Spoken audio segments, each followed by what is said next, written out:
जय महाराष्ट्र मंडळी. अहिल्यानगर दौऱ्यावर आलेले शरद पवार प्रवारा नगरमध्ये रयत शिक्षण संस्थेचा कार्यक्रम, पण त्याहीपेक्षा जास्त चर्चा झाली ती त्यांच्या राहुरीतील काही मिनिटांच्या थांब्यांची. कारण हा थांबा होता माजी मंत्री प्राजक्त तनपुरे यांच्या राजकीय बालेकिल्ल्यात.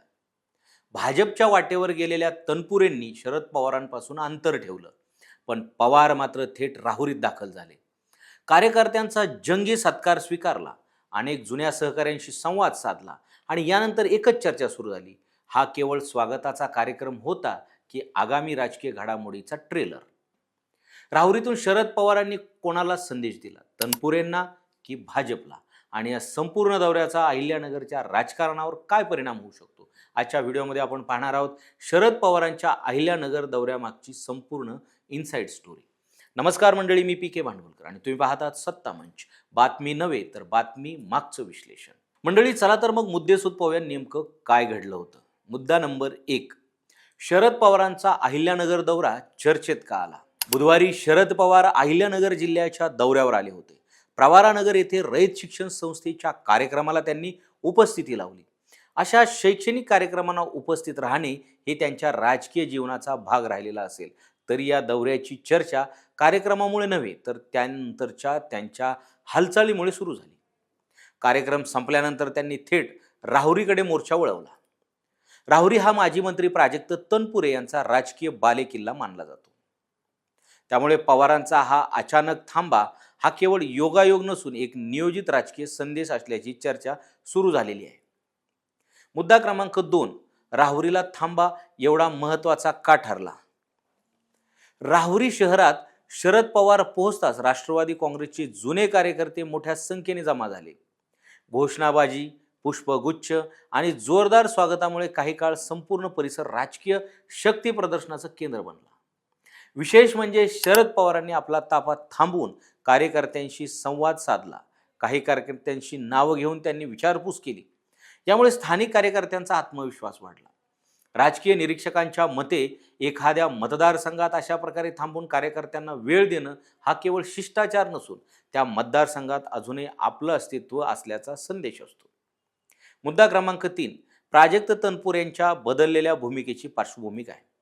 प्राजक्त तनपुरे हे शरद पवार यांच्या अत्यंत विश्वासू नेत्यापैकी एक मानले जात होते. मात्र गेल्या काही महिन्यात त्यांची राजकीय भूमिका बदलताना दिसली.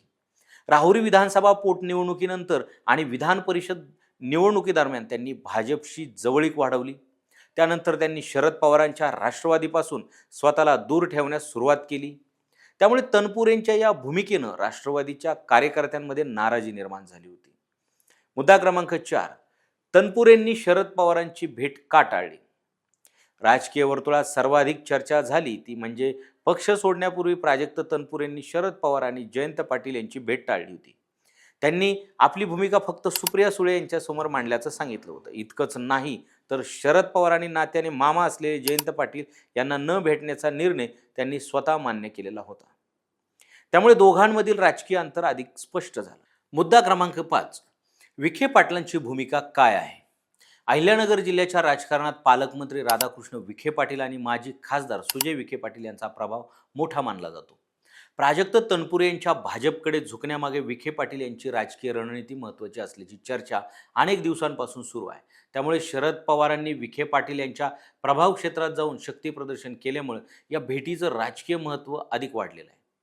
मुद्दा क्रमांक 6, शरद पवारांनी राहुरीतून नेमका कोणता संदेश दिलाय? राहुरीतील स्वागत स्वीकारताना शरद पवारांनी कोणतेही थेट राजकीय वक्तव्य केलेले नाही, मात्र त्यांच्या कृतीतून अनेक संदेश दिल्याची चर्चा आहे. प्राजक्त तनपुरे पक्ष सोडून गेले असले तरी राष्ट्रवादीचे कार्यकर्ते अजूनही आपल्या सोबत आहेत, हा संदेश त्यांनी देण्याचा प्रयत्न केला की तसे स्थानिक संघटन पुन्हा सक्रिय करण्याचा प्रयत्न सुरू झाला आहे का, असा प्रश्न उपस्थित होत आहे. मुद्दा क्रमांक 7, निलेश लंके यांच्या उपस्थितीचे महत्त्व काय? या दौऱ्यात खासदार निलेश लंके शरद पवारांसोबत उपस्थित होते. त्यांच्यासोबत अमृत धुमाळ, रावसाहेब चाचा तनपुरे, किरण कडू, अशोक कदम आणि ॲडव्होकेट पंढरीनाथ पवार यांसारखे स्थानिक नेतेही उपस्थित होते. यामुळे राहुरीतील राष्ट्रवादीचे संघटन अजूनही सक्रिय असल्याचा संदेश गेला. भविष्यातील स्थानिक स्वराज्य संस्था निवडणुका आणि विधानसभा निवडणुकांच्या दृष्टीने ही उपस्थिती महत्त्वाची मानली जात आहे.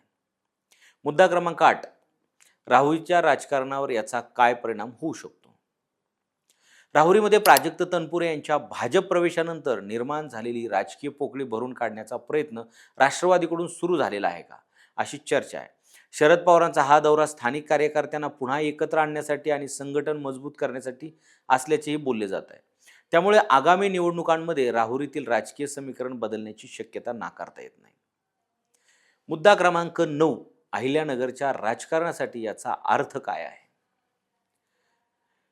मंडळी, अहिल्यानगर जिल्हा हा राज्याच्या राजकारणातील महत्त्वाचा जिल्हा मानला जातो. येथे विखे पाटील, लंके, तनपुरे यांसारखे प्रभावी नेते आहेत. अशा परिस्थितीत शरद पवारांनी थेट राहुरीतील जाऊन कार्यकर्त्यांची भेट घेतल्यामुळे राष्ट्रवादी अजूनही या जिल्ह्यात आपला प्रभाव कायम ठेवण्याचा प्रयत्न करत असल्याचा संदेश गेलेला आहे. त्यामुळे पुढील काळात या जिल्ह्यातील राजकीय संघर्ष अधिक तीव्र होण्याची शक्यता आहे. या संपूर्ण घटनाक्रमातून 3 गोष्टी आपल्याला स्पष्ट दिसतात. गोष्ट पहिली, प्राजक्त तनपुरे यांनी राजकीय भूमिका बदलली असली तरी राहुरीत राष्ट्रवादीचे कार्यकर्ते अजूनही सक्रिय असल्याचा संदेश शरद पवारांनी दिलेला आहे.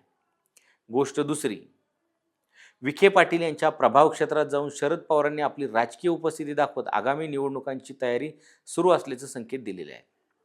आणि गोष्ट तिसरी, अहिल्यानगर जिल्ह्यातील बदलत्या राजकीय समीकरणांमध्ये राहुरी हा पुन्हा एकदा चर्चेचा केंद्रबिंदू ठरण्याची शक्यता निर्माण झालेली आहे.